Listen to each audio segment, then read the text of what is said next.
But you never dream I'm witnessing your child dying in front of you. Just the sadness that our community is going through. Maybe she'll make it through another winter. What are you hoping for as you get older and as you grow up? For me to walk. Over the past year, we have shared many stories with you. Stories with incredible emotion. I'll lock and load on my Glock and I'll be shooting people. Some difficult and disturbing. Rest in peace, Shannon, Bella, Celeste, and Nico. There we go. Others uplifting and inspiring. Okay, who's your favorite superhero? What you don't see is the people behind these stories. I too am a dreamer. Our photojournalists are among the best in the industry. Cricket! Hi, good morning. Over the next half hour, you will see our state through the lens of these dedicated storytellers. He does not know how to use a washing machine. As they highlight the characters I didn't sort the clothes and they all turned out pink. who make Colorado special.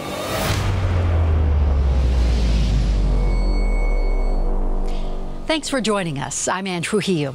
This year, global media descended on the tiny town of Frederick after the murder of a pregnant woman and her 2 children.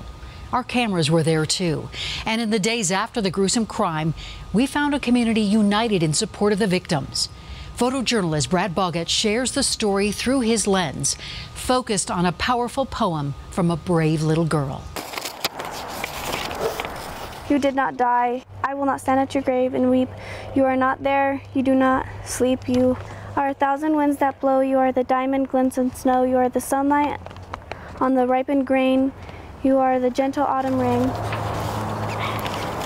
I brought my own card, and it's full of prayers, and I left it over there. And amethyst for like emotions and stuff. And being that all this has so much emotion and so much feeling and healing that it needs to have, I brought just a little amethyst to try and draw it all in, you know.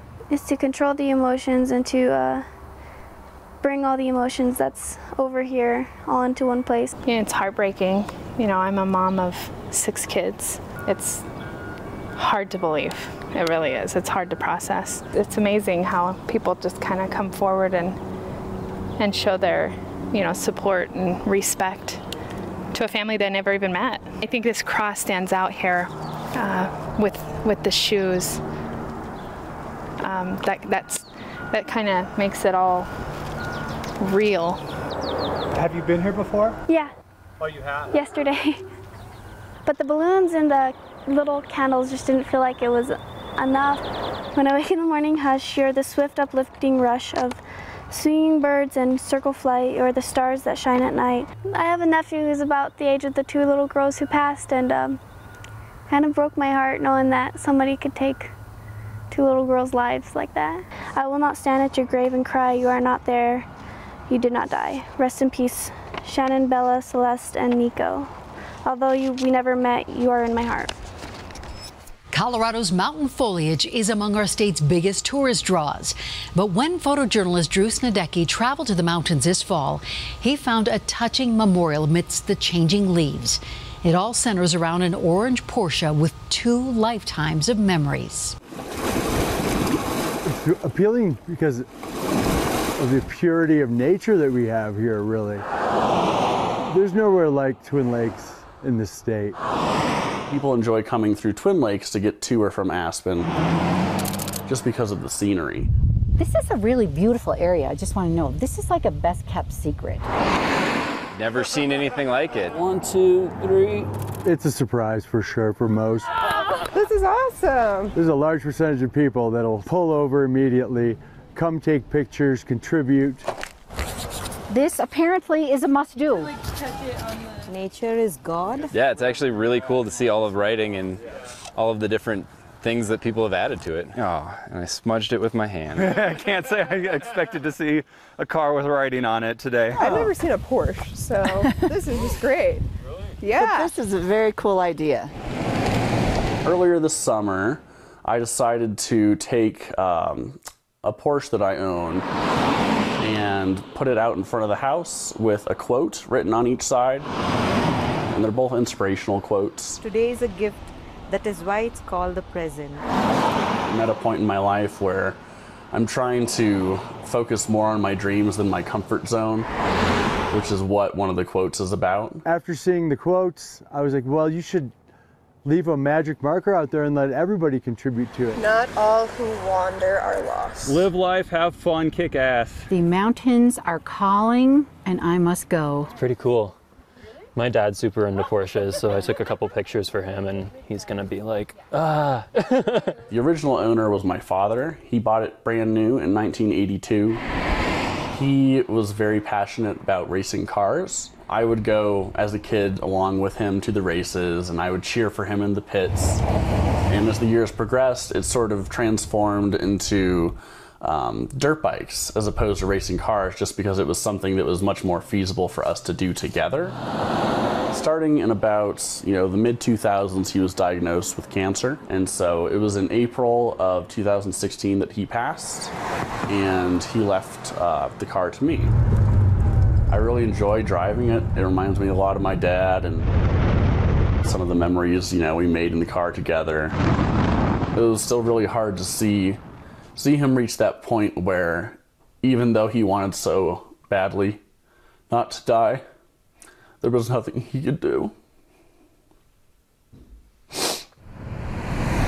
When I'm driving the Porsche, or when I'm even just, looking out the window at it, it always reminds me of, what my dad wanted for me, which was, I think, what most parents want for their children, which is just to be happy. Live life in love. It just means you gotta keep loving in this world, I'll tell you. You gotta keep loving, then everything will be okay. I've really enjoyed, seeing this sort of next level that the car has gone to, where I'm not only being inspired, and brought joy personally by the car. This, I think, is a blast. I too am a dreamer, so I love that quote. But to see that shared with other people is really rewarding. Don't ever play leapfrog with a unicorn. Solid advice. I look back on the things I learned from my father, and I don't think that I would be as happy, and I don't think I would be as content with my life if I hadn't had, him to look up to and learn from over the years. This Porsche has developed a social media following. You can get a closer look at some of the inspirational messages by following Inspiring Porsche on Instagram or by heading over to thedenverchannel.com. Some heroes don't wear capes, but the one you're about to meet does. The Colorado captain is an actor by day, a bartender by night, and a philanthropist in between. He shares his story with photojournalist James Doherty. High five for me. Well, that's a big high five. Hulk smash. Now you do it. Smash. Nice. Oh, he's awesome. He's a cute kid. My name's Matt Ganoic, and I'm the Colorado captain. I'm an actor by trade when I'm not moonlighting as a bartender. Okay, who's your favorite superhero? Captain America is this character that represented so much to me that I admired and wanted to emulate. Here you go. Nice job, pal. Gotta bring it in. Yeah. Sure, for the grand side. Some motorists take pictures of me while I'm on the road, and they're not always sitting in the passenger seat. Folks kind of tend to do a double take. And some folks will pull up beside me and honk their horn and say, yeah, man, Captain America, Yeah. I see this car window roll down in the back seat, and there's this little hand reaching out and just waving at me. And it turns out to be, a kid that goes, hi, Captain America. Superhero, baby. Thank you, sir. I'll be waiting at a red light, and I'll hear somebody go, no way! That's Captain America, man! The whole thing's to raise money for pediatric cancer. Colorado Captain is a registered 501c3. I ride pretty much 365 out of the year. Rain, snow, or shine. Kids that are sick don't get a day off. So neither do I. Hey guys! My charity ride Cap Across America is going to be a 3-month-long trip, August, September, and October. And my goal is to raise that $10,000 this year as I travel approximately 5,600 miles from Denver to New York and back, and visiting as many hospitals and refugee centers and conventions as I can. Captain Steve Rogers, U.S. military. Yeah, there it is. It's become this beautiful opportunity to make people smile, and it certainly makes me smile because I wear it every single day whenever I'm on that bike. Still ahead this half hour, we have washing machines. This is the twist. Unique relationships. Annie is the love of his life, for sure. Up next.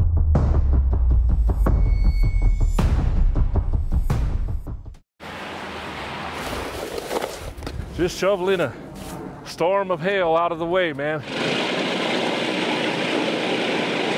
It's typical Colorado weather.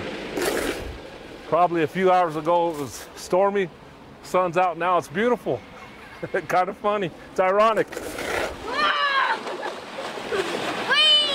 Bought a bunch of flowers, just planted them.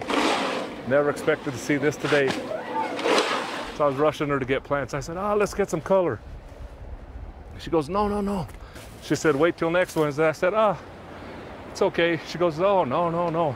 I know, wait till after Mother's Day. 100% correct. Yeah, she was right. She's gonna burn me today when she gets home. She's gonna tell me. When we come back, two stories of unconditional love. Oh, definitely. One involving an elk. The other Dates back to 1844. involving a whole lot of washing machines.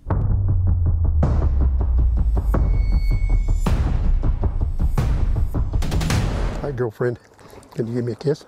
In a state where so many people are in love with the wildlife, one couple stands out, taking care of an adopted elk for more than 2 decades.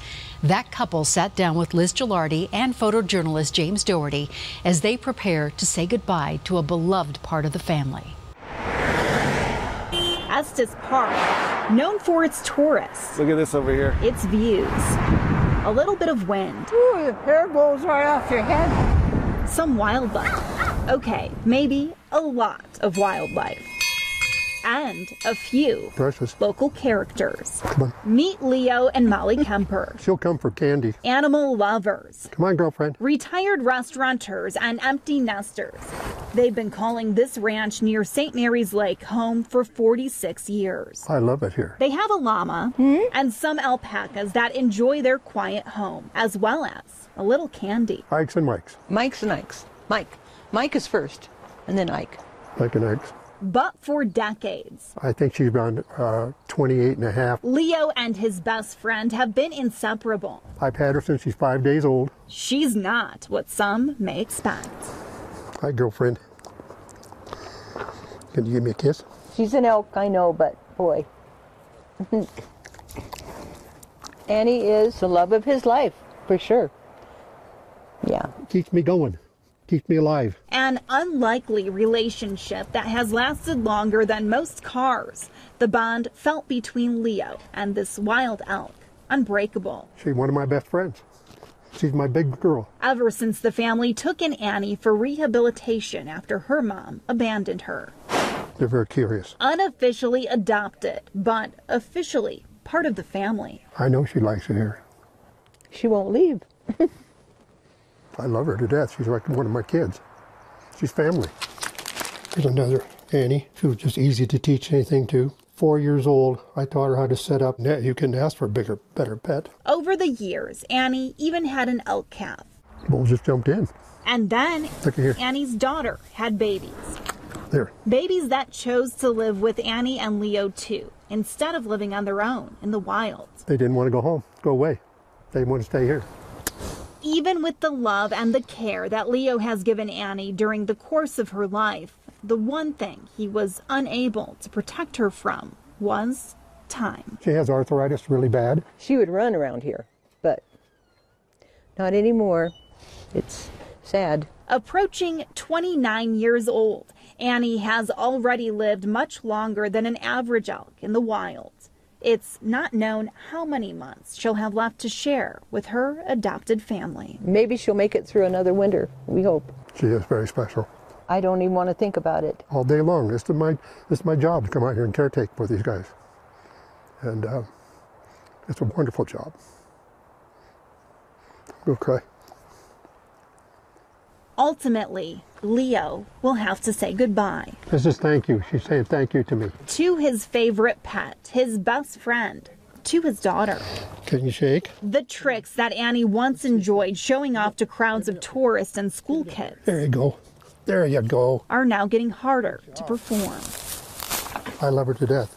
And you couldn't ask for a better animal. And as the autumn of Annie's life draws near, Leo has been quietly making plans to keep her memory alive. So I think she should be immortalized. I like to have a bronze made of her and down in town, and I'd like to see it done in my lifetime.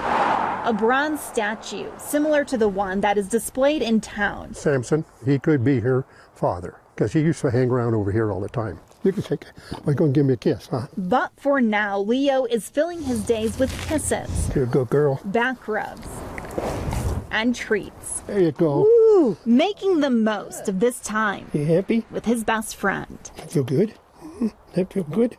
Good night, Annie. See you in the morning. And as the sun sets on these dear friends, take care. Cherished memories, an unlikely bond that time can't take away. One story of unconditional love to another. When Barb Maxwell met her husband Lee 60-something years ago, she probably didn't expect he'd have one of the most unique collections in America. Photojournalist Thomas Hoppo traveled to Eaton to check out the Maxwell family's one-of-a-kind museum. Oh, we've been together for 60 years, going on 66. The saying, "You'll do anything for love," What'd I say? could have very well been written by Barb, because she'll do anything for her husband Lee. Oh, definitely. We've lived here since 1974. 66 years of unconditional love. No complaints. Not even when Lee wanted to turn his home into his passion. Well, it says Lee Maxwell, collector of old and unusual. They should have interchanged these two lines, old and unusual collector. Step inside Lee's home, and you'll see for yourself. Equipment in the 40s and early 50s. Things are old here, but open this door, and that's where things get unusual. There's a bunch of washing machines here. He collects washing machines. That's his hobby. I could tell you a story about each one. Lee Maxwell is the owner of the only washing machine museum. The oldest one I have dates back to 1844. Open another door, and there's more. 700 machines in this room, and this is the twist. They all have a unique story behind them. Lee has a total of 1,500 machines. But according to his wife, He does not know how to use a washing machine. I didn't sort the clothes and they all turned out pink. I've been forbidden to touch the washing machine. The reason Lee and Barb do this? Love. Washing machines just seem to be our bit. And when you love something, you'll do anything. I'm no spring chicken. Even let it go, to share that love. This thing is too crowded to be open to the public. One day, Lee will give their museum to the world. A new home. Until then. And it's my desire to keep it going. Thomas Hoppo, Denver7. Tours of the museum usually last a couple of hours. If you want to set one up, you can find a link on thedenverchannel.com. Just search for Washing Machine Museum. Colorado is ground zero for a new culinary trend, cooking with bugs. Photojournalist Chris Blake takes us to one restaurant serving up this unique delicacy and to the farm where this micro livestock is grown. It's all technique driven and art. Food to me as a chef is nourishing, giving a gift to someone and having instant gratification and response. The texture is super nice. 8-out dosa, 8-out lamb. With any dish that we choose and any dish that we want to like, it kind of uses our project and our platform. You learn about the culture, you learn about the town, you learn about the city, the people, who's eating it, and then try to make it presentable for Denver. Linger kind of goes against the grain and uses an idea of a classic dish and then kind of flips it upside down and reconstructs it, and then puts it in front of a guest as something that's familiar, but as soon as they taste, it's unfamiliar. It's got that element of surprise. The idea is definitely a little off-putting at first within the dish, with it, the extra little bit of crispness. You really don't even really notice that it's a bug, essentially. Can we call them micro livestock? I do feel very tender towards them, which is maybe a funny thing to say since ultimately they become food. I am Wendy Lou McGill, CEO and founder of Rocky Mountain Micro Ranch. Oh, there's super tiny little babies in here. We're farming mealworms and crickets. This bin is like an all-inclusive cruise where they're a singles cruise, if you will. So they can eat all they want, make lots of new friends, and thus babies. There are thousands and thousands of eggs in this container, and that's where the new generation will start. Since I founded the farm in 2015, Denver has become a hotbed of having insects in restaurants. Denver usually has more restaurants serving insects on the menu than even New York or San Francisco, LA. We're currently serving a sweet and sour cricket with black ant dish, black ant rice we call it. I think that the ant is the most exciting because the ant can be used as a salt substitute. It can be used as a lime or lemon or orange substitute. Gives it like a nice little like kick as well too. There's a little bit of like pop-up flavors. Crickets, for example, I call them tofu bugs because they just don't bring much flavor on their own. And then you can season them with anything. Chili spices, lime spices. Bruno, it's gonna be 2 happy stickers. It's an honor to work with those kinds of restaurants and those really creative chefs. And then also it gives a lot of credibility to the idea. We might have a chance to make this be part of our regular diet. The flavor is wild. I say try it and share it with some friends, you know. If you don't want to commit to it, you know, ask your neighbor that you're sitting with and say, hey, let's get it. Let's try it, let's split it. You know, you're gonna have some good thoughts about it.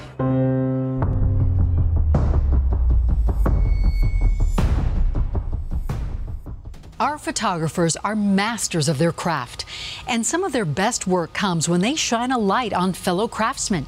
Take a look at this piece from Dominic Lee, who spent hours hanging out with a Colorado crew dedicated to a fading craft. All the schools used to have shops and used to teach drafting and drawing. That got lost in the computer revolution. Everybody was so hung up on the computer side of it that they gave up working with their hands. When you're doing a craft, your fingers tingle. I decided that I wanted to pursue the study of live steam. You got to be a good plumber, and you have to obey the laws of physics. I'm Jim Pope, and I'm the captain of the not quite finished yet Chimera. Wanting to use live steam, I needed to put them in something, and so I chose boats. I started looking for a model boat club. We're currently on Keystone Lake. This is our 5th year of holding a weekend-long regatta. It's a group from all along the Front Range. We have a wide variety of models out today. The Colorado crew is kind of a unique club in that Colorado being a landlocked state, you don't always think in terms of boats. This group has been together, most of the people, for over 20 years. It's donuts. We talk a little bit about what we're working on. We show and tell. Some of us are retired. Some people have interests that are military and different types of battleships because they have an interest in that. So when are you going to be able to fly that guy off? A lot of these are totally scratch built. Obviously, we're pretty proud of what we do, and it supposedly keeps us out of trouble. But I'm not so sure about that. We all share a love of what we're doing. My motivation was looking for something to do when I retired that was totally new. I'm Ann Trujillo. From all of us at Denver 7, we want to thank you for spending the last half hour with us. And as we leave you tonight, we also want to recognize each and every one of the photojournalists who made this special possible and who make our day-to-day newscasts possible, too.